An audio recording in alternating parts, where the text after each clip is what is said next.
Мен 2 айдан бери светим жок да, өчүк. Себеп дегенде мен свет алыс болгондуктан опием тартып алганбыз көп жыл мурун уруксаты менен. Эми ошол сагыскан каргакуу келсе эле баягы үзүлүп калат. Өзүм 2-нчи группа инвалидмин, балам 1-нчи группа инвалид. Анан сатылган деген кызматкерге мен айттым. Бир кайрылган жерге кайрылып жардам сурадым. Ана мына деп эле ар бир эмен айта берди, болуптур деп. Ортодо мен больницалап калдым.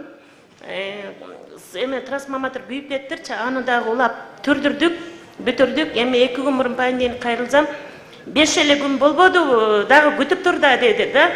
Анан неге десем, дебу тартып атат деди. Биринчи күнү дебу иштеген эмес. Ушул мен светимен бери дебунун кошунасы болом заводдун. Бири 3-4 эле жол иштеди да, бири погода бузулган убакта иштеген. Анан айтсам эми коет тур да күтүп тур дейт да. Балам эпилепсиясы кармаганда мага кыйын болуп калат экен, видеого тартып алгам. Фанат менен отурам. Эмнеге 2 айдан бери свет жок? Бул өзүнүн трансформатору, жеке трансформатор, частный, биздин баланста трансформатор эмес бул. Жонан берки трансформаторга келе турган светти баары өчүп калдырып атпайбы? Сагызган келип консо эле свет өчүп калат дейт анан.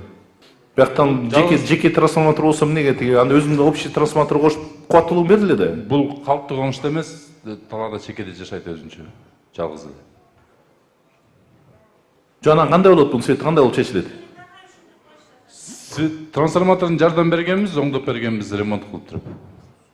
Эми апарып аны кран менен коюш керек, кран бошобой атат. Мына шаардын ресми жетекчисиз да, э? Ооба, ресми жетекчи. Сиздин демекчи, ким мэрия?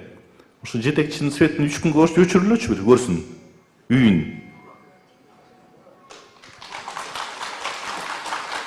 3 күн өчүрүлдү, хорошо, көрсүн. Свет жок кандай экен деп. Эми өзү болсо инвалид баласы болсо, өзү да кыйналып атса. Ким неме берки энергетический надзор каяктаса? Түшүндүңүзбү? Мына азыр светин өчүрөсүңөр да 3 күн көрсүн.